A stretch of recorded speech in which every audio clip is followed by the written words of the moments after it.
Anza na gazeti Mwananchi katika ukurasa wa kwanza lenye laandika msafara wa Lowassa wapigwa mabomu ni wakati wakienda kwenye mkutano wa hadhara Arusha. Habari inapatikana ukurasa wa 4. Habari inatoka Arusha inasema mgombea urais kwa tiketi ya Chadema na Ukawa Edward Lowassa jana kwa mara ya kwanza alikumbana na joto la upinzani baada ya msafara wake kushambuliwa na mabomu ya polisi. Tukio hilo ambalo lilifanyika mbele ya msafara wa Lowassa lilitokea jana eneo la daraja la Nduruma katika jiji la Arusha na kusababisha umati wa watu kutawanyika na wengine kutelekeza magari yao. Habari nyingine katika ukurasa wa kwanza, JK Magufuli wa Arusha kijembe kwa Ukawa. Habari hii inapatikana ukurasa wa 2 kwenye gazeti Mwananchi. Inasema Rais Jakaya Kikwete amesema anaamini mgombea urais kupitia CCM Dr. John Magufuli ndiye atakayeshinda katika uchaguzi mkuu Oktoba mwaka huu, na kwamba vuguvugu la kisiasa linaloendelea hivi sasa ni moto wa mabua.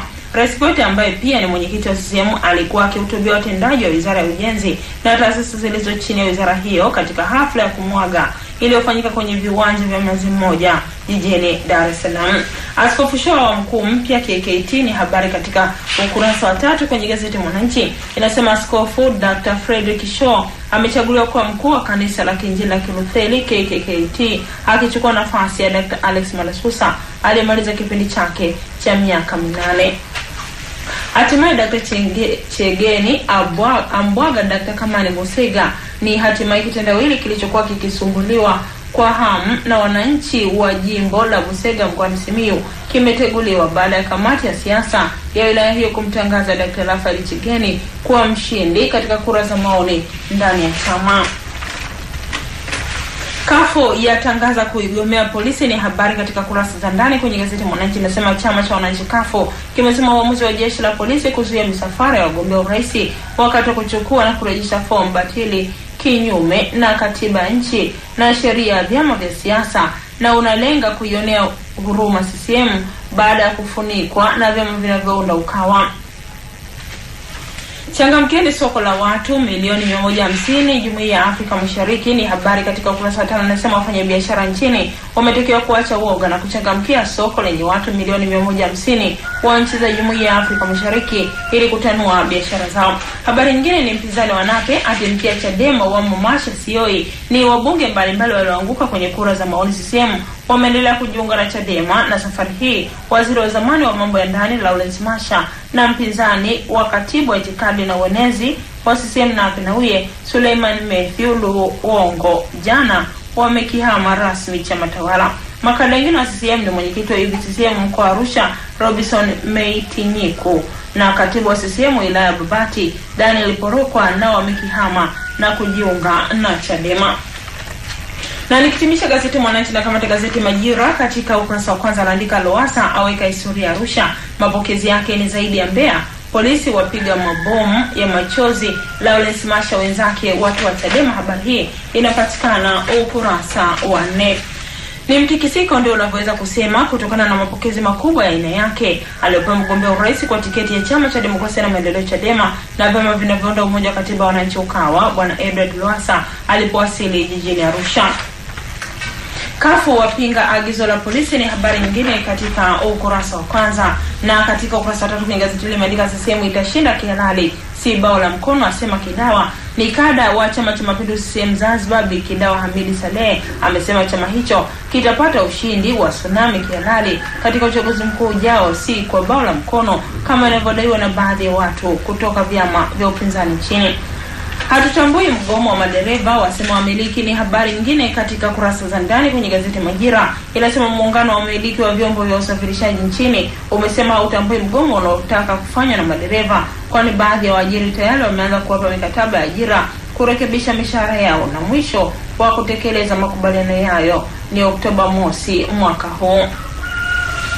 Na ukurasa pili kwa gazeti hili ni habari za kimataifa ambapo kuna habari inasema idadi ya vifo China yafikia 85. Habari inatoka Beijing, China inasema idadi ya vifo vilivyotokana na milipuko mikubwa iliyotokea mjini Tianjin kaskazini mwa China imefikia 56 na 21 kati yao ni wazimamoto. Kampuni ya bandari ya Tianjin imesema wafanyakazi wake zaidi ya 10 hawajulikani walipo na operation ya utafutaji inaendelea. Wapinzani wampinga Rais Chad ni habari nyingine inasema matamshi yaliyotolewa hivi karibuni na Rais wa Chad Idriss Deby pamoja na nia yake ya kutaka kubakia madarakani yamewakasirisha wapinzani nchini humo. Habari nyingine ni Misri yakumbuka mauaji ya Agosti 14. Habari inatoka Cairo, Misri, inasema maelfu ya raia nchini Misri juzi Agosti 14 walifanya maandamano katika maeneo mbalimbali ya nchi hiyo kukumbuka mauaji yaliyofanyika Agosti 14 mwaka 2013. Maandamano haya yaliyofanyika kwa amani yalishuhudiwa katika miji mbalimbali ya Misri ambapo wananchi walitoa nyaraka za kumbukumbu ya wahanga waliouawa katika mauaji hayo makubwa.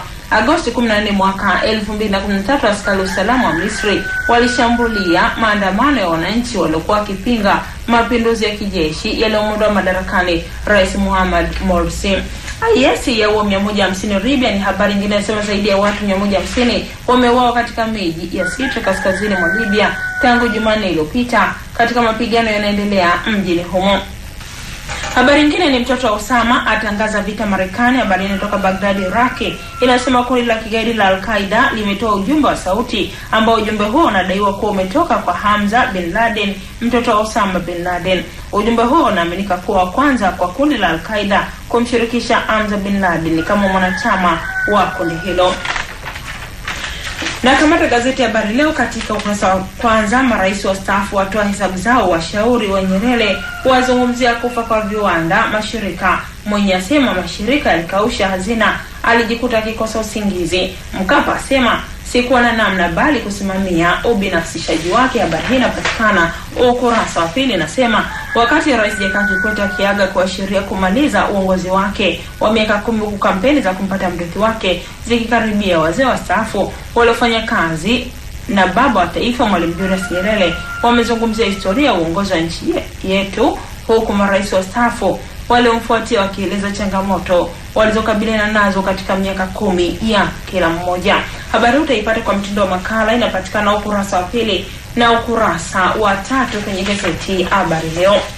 JK ashangaa waziri kujitapa kwa mafanikio ya rais aliyemteua, asema Dr. Magufuli angedai barabara zote zake, afananisha vuguvugu la kisiasa nchini na moto wa mabua. Habari hii inapatikana ukurasa wa 4.